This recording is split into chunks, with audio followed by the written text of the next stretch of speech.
Coucou tout le monde, c'est Hélène. Aujourd'hui parlons bien des relations affectives. Oui, parce qu'on s'est longtemps demandé quel était le secret pour être heureux et on s'est rendu compte que c'était la qualité de nos relations qui déterminait notre bonheur. Il semblerait même qu'il existe une langue pour dire l'amour à nos amis, famille, amoureux. Il serait dommage de ne pas en maîtriser les bases, non? Alors voici 5 clés pour se familiariser avec le langage de l'amour que nous a partagé Gary Chapman. C'est parti. La première clé nous rappelle que le pouvoir des mots et des paroles valorisantes est extraordinaire. Certains sont en effet friands des mots doux, à l'aise avec les excuses, les compliments, les je t'aime et les je t'adore. Est-ce votre langage à vous? Ne vous inquiétez pas, les mots ne sont pas la seule manière d'exprimer notre amour, mais ils sont quand même importants. Il fallait qu'on le dise. La deuxième clé nous explique que nous pouvons dire l'amour grâce au toucher, au câlin, à une main posée sur une épaule ou à un geste de tendresse anodin. Alors à tous ceux qui n'osent rien dire, rassurez-vous, plus besoin de parler pour aimer. Mais assurons-nous quand même que l'autre est à l'aise avec ce langage. Il ne s'agirait pas d'être irrespectueux, n'est-ce pas? La troisième clé pour exprimer son affection sont les services que l'on rend. Les coups de pouce, l'aide ponctuelle et quotidienne. Identifier ce dont l'autre a besoin est un atout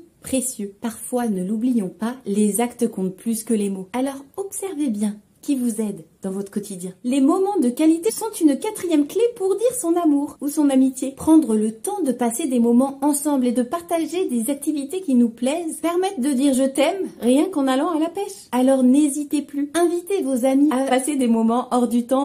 Et enfin, la dernière manière de parler l'amour est d'offrir des cadeaux. Il peut s'agir d'objets, de vêtements, de fleurs, tout autant d'intentions qui sont en fait symboles d'affection. Rappelez-vous que ce n'est pas la taille qui compte, mais l'intention. Vous l'aurez compris, l'important n'est pas de maîtriser tous les langages, mais plutôt de réaliser avec lequel nous sommes le plus familiers. Et puis, je vous encouragerai aussi à observer quel langage utilisent les personnes de votre entourage. Parfois, l'amour s'exprime sans que nous puissions le voir. Ça serait dommage, n'est-ce pas? Je vous dis à très vite. J'espère que Gary Chapman et ses 5 langages de l'amour vous auront aidé et je vous retrouve bientôt pour parler des relations affectives mais aussi sexuelles pour qu'on puisse faire en sorte que nos relations soient le plus apaisées, authentiques, aimantes et épanouies. Allez, à très vite. Ciao!